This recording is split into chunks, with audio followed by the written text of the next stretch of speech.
माँ की आखिरी इच्छा। एक बार एक बूढ़ी माँ को उसके बेटे ने एक वृद्धाश्रम में ले जाकर छोड़ा। इस माँ का एक ही मात्रा वही इकलौता बेटा था जिसके लिए इस माँ ने जीवन भर संघर्ष किया।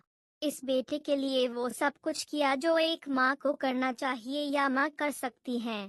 और आज भी अपने बेटे को किसी भी तरह की परेशानी ना हो इसलिए आश्रम में रहने के लिए भी तैयार हो गई।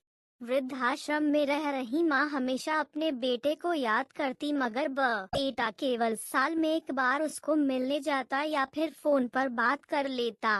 कई साल बीत गए। वृद्धाश्रम से बेटे को एक दिन फोन आया। उन्होंने कहा, बेटा जल्दी से आश्रम आके अपनी माँ से मिल लो, वो बहुत सीरियस है। बेटा जब अपनी बीमार माँ के पास पहुंचा तब वह अपनी आखिरी सांसें गिन रही थी। बेटे ने अपनी माँ से उसकी आखिरी इच्छा पूछते हुए कहा, माँ मैं तुम्हारे लिए क्या कर सकता हूँ बताओ। माँ ने कहा, बेटा इस आश्रम में गर्मी और मच्छर बहुत ज्यादा है, यहाँ पर कुछ पंखे लगवा देना। फ्रिज ना होने की वजह से यहाँ पर हम बूढ़ों को कई बार भूखे पेट ही सोना पड़ता है, क्योंकि किसी ने दिया हुआ खाना खराब होने से नहीं बचा पाते। तो इस आश्रम के लिए एक दो फ्रिज भी खरीद कर दे देना।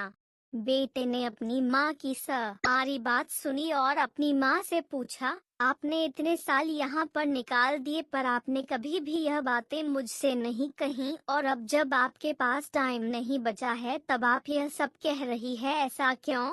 माँ ने बेटे को जवाब देते हुए कहा, बेटा मैंने गर्मी, भूख और पीड़ा सहन कर ली, लेकिन मुझे पता है जब तेरे बच्चे तुझे यहाँ पर छोड़कर जाएंगे तब तू यह सब सहन नहीं कर पाएगा, इसीलिए तेरी सुविधा के लिए मैं तुझे यह सब लगाने के लिए कह रही हूँ। दोस्तों, माँ की ये आखिरी लाइनें किसी भी बेटा या बेटी की आंखें खोलने के लिए सक्षम है। इतिहास हमेशा अपने आप को दोहराता है। अगर आप चाहते हैं कि आपके साथ अच्छा व्यवहार हो तो आपको भी दूसरों के साथ वैसा ही व्यवहार करना पड़ेगा। दोस्तों, आपको यह स्टोरी कैसी लगी हमें कमेंट में जरूर बताएं और ऐसी डेली वीडियो देखने के लिए हमारे चैनल को सब्सक्राइब करें।